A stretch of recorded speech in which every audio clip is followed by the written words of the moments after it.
Imagine living in a world where every step you took, every interaction you had, and every movement you made was dictated not just by written laws, but by unwritten, deeply ingrained social rules. Rules that, if broken, could cost you your livelihood, your freedom, or even your life. For Black Americans living in the South during the Jim Crow era, this was an everyday reality. These weren't just legal restrictions. They were social codes that went far beyond formal law, weaving themselves into the very fabric of society. But what were these unofficial rules of etiquette, and how did they reinforce white supremacy? Let's delve deeper into these unsettling norms and the chilling consequences of disobedience.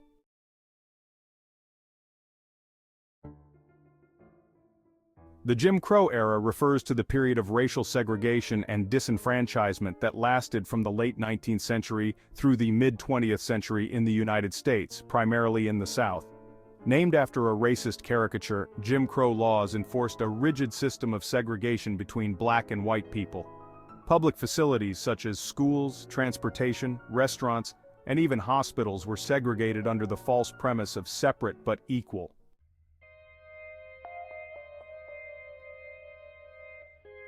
But while these legal barriers were blatant and written into law, there were also far more subtle, unwritten rules, social codes, that worked in tandem with Jim Crow laws. These informal rules were not codified but were deeply embedded in Southern society, upheld by custom, fear, and violence. They governed day-to-day interactions between black and white people, ensuring that Black Americans were constantly reminded of their inferior status. These rules were designed to dehumanize, humiliate, and control black individuals, maintaining white supremacy at every level of interaction. During this era, a complex and often dehumanizing system of racial etiquette controlled the interactions between black and white Americans. These rules were deeply humiliating and served to keep black people in a perpetual state of inferiority. Although unwritten, they were strictly enforced, often with violent consequences for those who dared to defy them.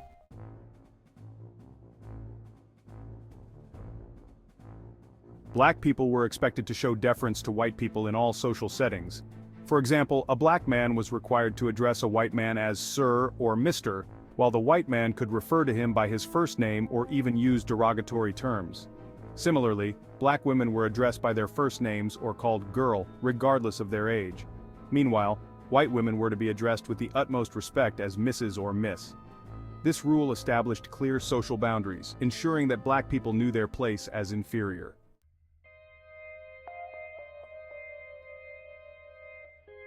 Hat etiquette, a seemingly trivial custom, was used as a subtle yet potent symbol of racial hierarchy.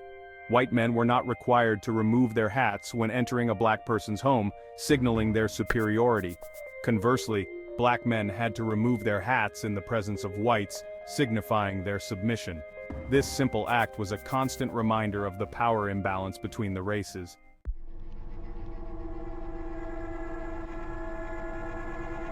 Even something as basic as walking on a sidewalk was governed by racial rules.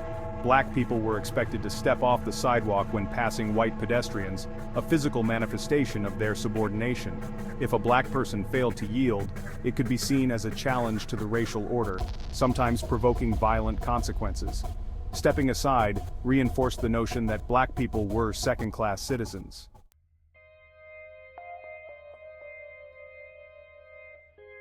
In an effort to maintain a clear boundary between the races, black people were expected to avoid making direct eye contact with white people, especially white women.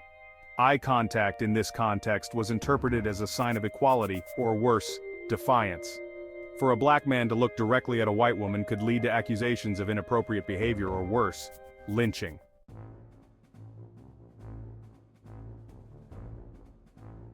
When entering white-owned businesses or homes, black people were often required to use the back door. This enforced the idea that black individuals were unworthy of entering spaces in the same way as whites.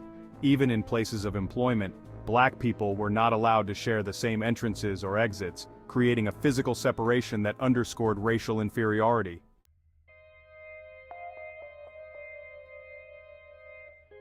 Physical contact between black people and whites, particularly between black men and white women, was strictly prohibited.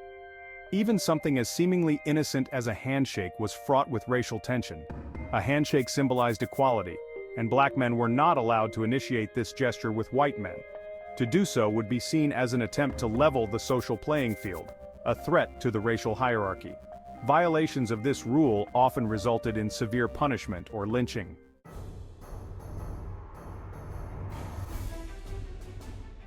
Black people were also relegated to designated areas in public spaces, such as buses, trains, and waiting rooms.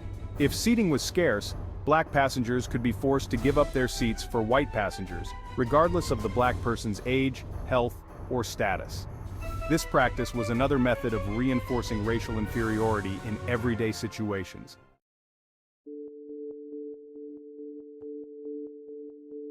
Even in social settings, black and white people were strictly segregated. Black people could not dine with white people, and if they happened to be in the same room, they were expected to sit in a different section. Black diners would wait until all white patrons had been served before they could eat.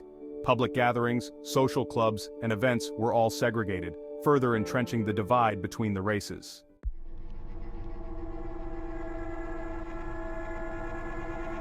In general, black people were expected to display extreme humility and passivity in all interactions with whites. Any hint of assertiveness, confidence, or equality could be interpreted as a challenge to the racial hierarchy.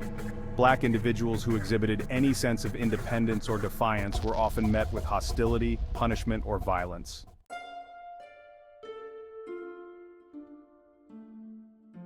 Perhaps one of the most tragic and overlooked aspects of the Jim Crow era was the widespread sexual exploitation of black women by white men.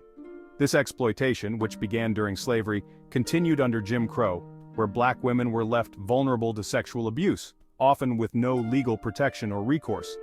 Unlike relationships between black men and white women, which were violently prohibited, white men had unchecked power over black women, using their social and economic dominance to engage in non-consensual sexual relationships.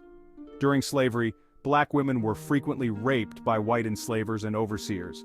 This dynamic did not disappear after emancipation. Instead, it evolved.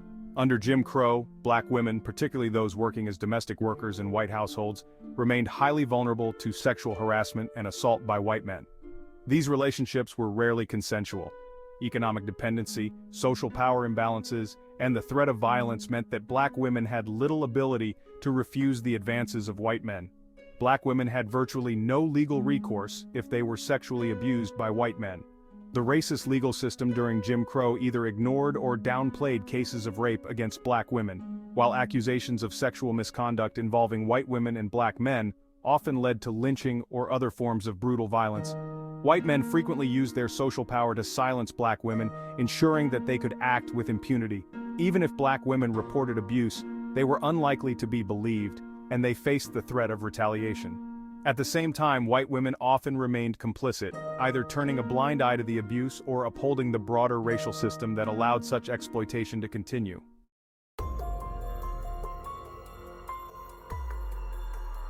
How were these unwritten rules enforced? The answer is simple, but brutal, through fear, violence, and social ostracism. Although there were no formal laws mandating these social codes, they were enforced by the white community with a level of severity that often surpassed the legal Jim Crow statutes. Violating these informal rules could lead to harassment, economic retaliation, imprisonment, or even death.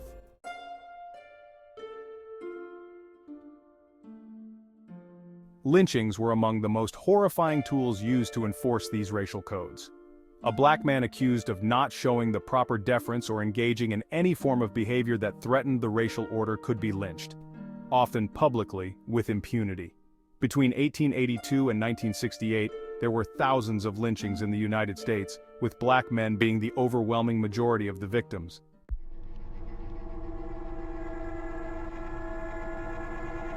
White employers, landlords, and business owners could retaliate against black people who violated the social rules by firing them from their jobs, evicting them, or refusing them service.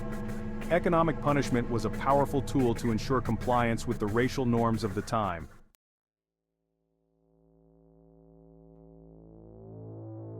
Black people who did not adhere to the expected etiquette could also face ostracism from both the white and black communities. White people might refuse to engage with them, while other black people might distance themselves to avoid facing similar repercussions.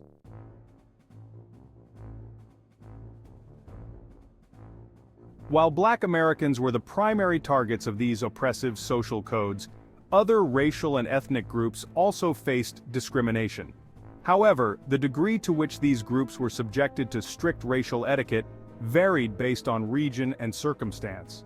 In areas where Native Americans lived among whites, they were also expected to show deference, though these social rules were not as uniformly enforced as those for Black Americans. They were frequently denied equal access to public services and education. In the Southwest, Mexican Americans experienced segregation and discrimination similar to Jim Crow, often referred to as Juan Crow. They were expected to defer to white people in labor settings, and were often segregated in schools, neighborhoods, and public spaces. On the West Coast, Asian Americans, particularly Chinese and Japanese immigrants, faced severe discrimination and segregation. Laws like the Chinese Exclusion Act of 1882 and the internment of Japanese Americans during World War II reflected the depth of racism faced by Asian communities. While the racial etiquette governing interactions with Asian Americans may not have been as rigid as that for Black people, they were still subjected to exclusion and subjugation.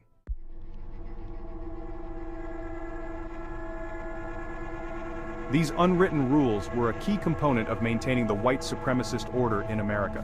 While Jim Crow laws segregated public spaces, these social rules segregated interactions, ensuring that Black Americans, and to a lesser extent other non-white groups, remained in a subservient role in every aspect of life. The enforcement of these rules served as a constant reminder of racial inferiority, keeping the white community in a dominant position. The fear of Black empowerment, whether political, economic, or social, was at the heart of these rules. White supremacists feared that any deviation from this strict racial etiquette would upend the social order, leading to equality or even Black dominance. In this way, the rules were more than just social customs. They were mechanisms of control, deeply rooted in the belief that white supremacy was natural and necessary.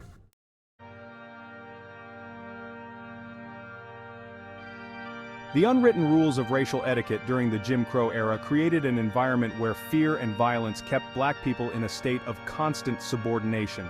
These rules, while not formally codified, were just as powerful as the legal Jim Crow statutes, and often more brutal in their enforcement. So, what happened when these rules were broken? Could any person, community, or system ever challenge this entrenched racial order? And if so, what were the costs?